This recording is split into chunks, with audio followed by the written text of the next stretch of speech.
Olá, eu me chamo Rafaela Trindade e eu vou apresentar hoje para vocês a pesquisa que se tem como título o Plano Operativo para Atendimento Humanizado na Unidade Básica de Saúde do Dom Bosco, de Ji-Paraná, Rondônia. E eu conto com o orientador, o Eli Camargo. Bom, o plano operativo ele é uma ferramenta que, além de identificar os problemas que interferem diretamente no foco, que nesse caso é o atendimento humanizado da UBS, ele também vai estabelecer estratégias para a resolutividade do problema, que vai interferir então e tornar inviável ou incapaz de acontecer esse foco.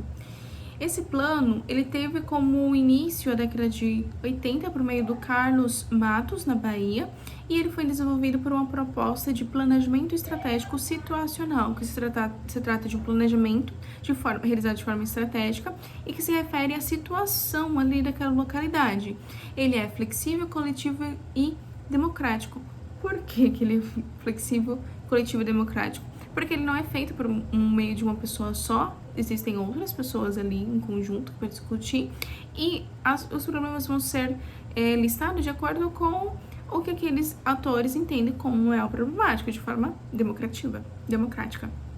E em 97 houve então a primeira iniciativa para curso de especialização em assistência farmacêutica da FBA, onde foi utilizado os princípios dessa PES, Plano Estratégico Situacional, que viriam a construir o plano operativo posteriormente. Esse plano operativo, ele é uma atividade prática em que ocorre como forma de exercício e para a expressão da gestão fundamentado na PS.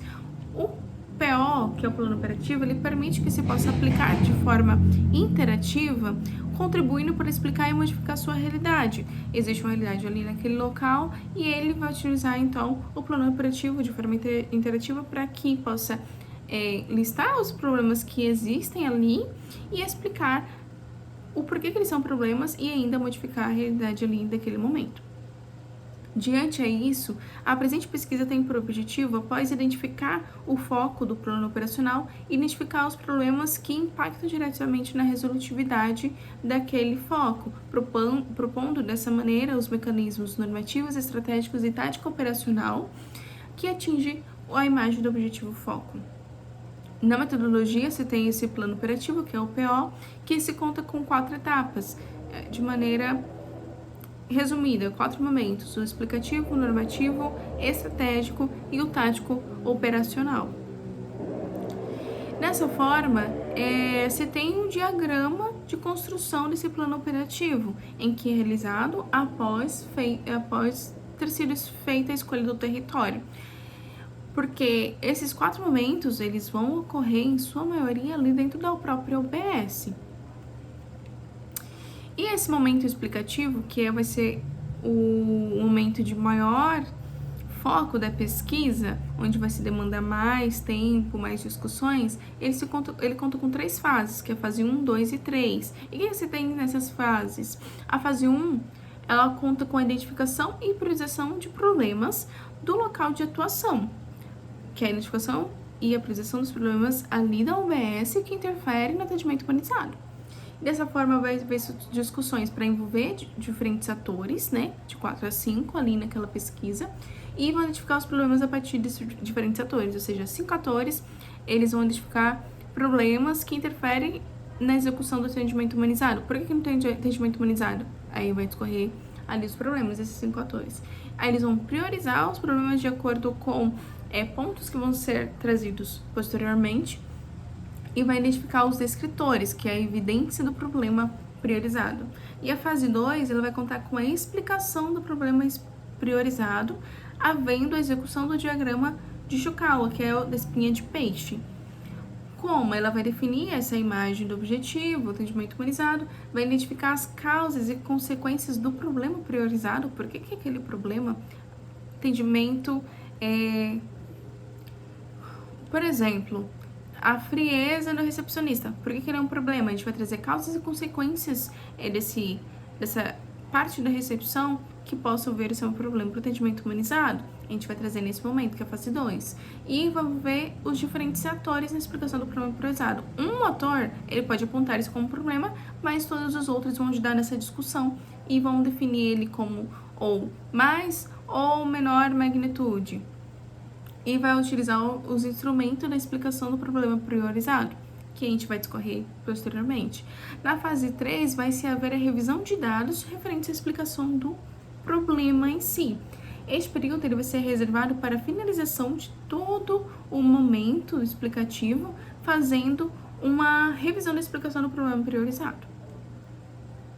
Dessa forma, se organiza a oficina na definição do foco, que é atendimento humanizado no SUS, e depois a identificação e priorização dos problemas, onde se levantam algumas questões, como quais as atividades desenvolvidas pelo serviço foco do plano operativo, o atendimento humanizado no SUS, quais as situações e problemas verificadas para esse foco. A gente falou da recepção, poderia ser algo relacionado à infraestrutura, poderia ser algo relacionado ao agente comunitário de saúde, entre outros.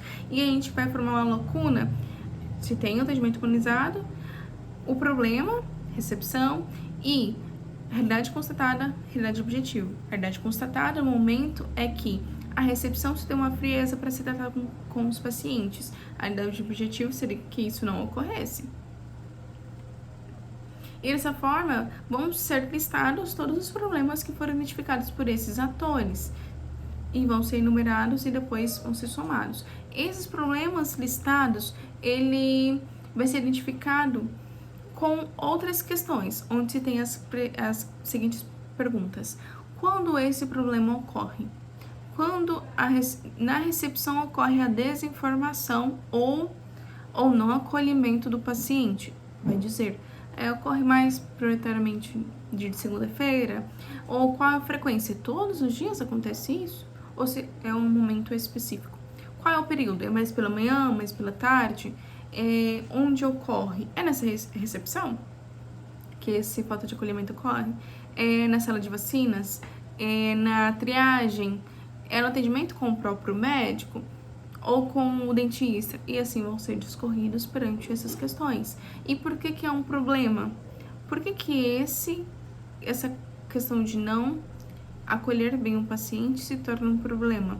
Porque ele não vai aderir aos serviços de saúde. Então, vai ver as identificações e discussões perante essas questões. E qual seria a situação ideal em oposição a esse problema? Aí a gente começa a pontuar o que seria uma solução.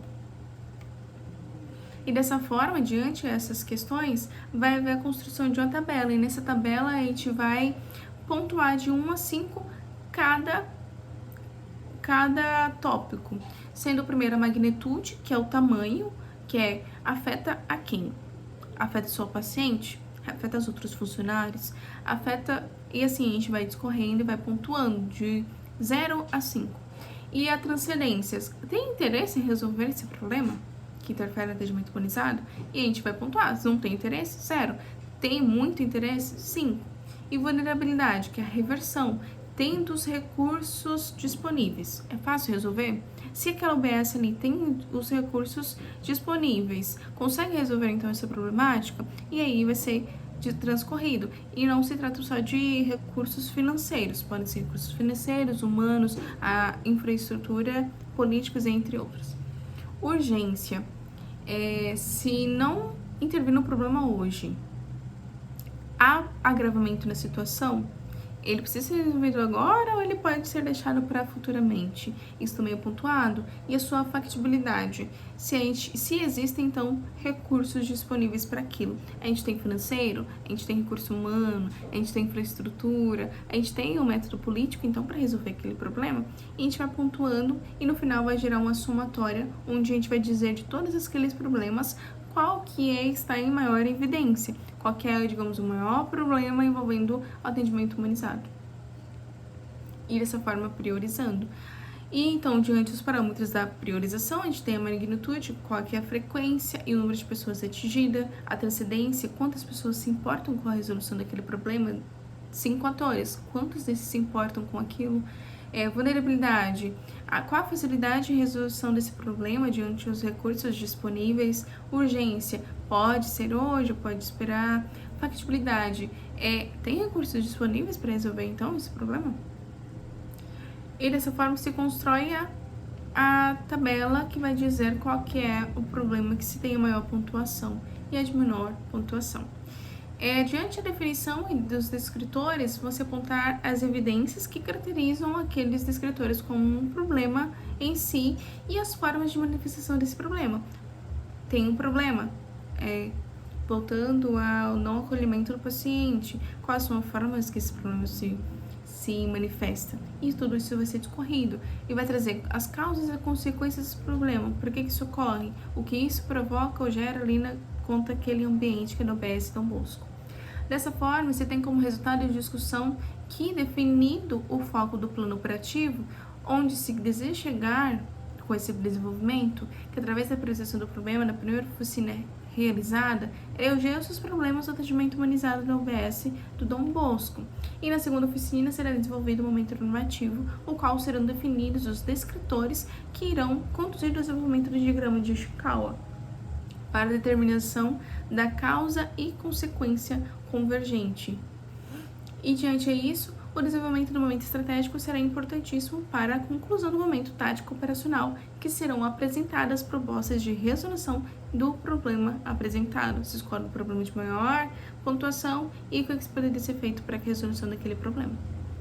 Conclusão. Pode, então, se concluir que esse plano operativo ele apresenta efetiva resolução de problemas que, após priorizados, foram detectados como impactantes, que impede, então, o desenvolvimento do foco que é o atendimento humanizado. Ele afeta, impede o desenvolvimento da imagem objetivo, onde se almeja chegar com essa pesquisa.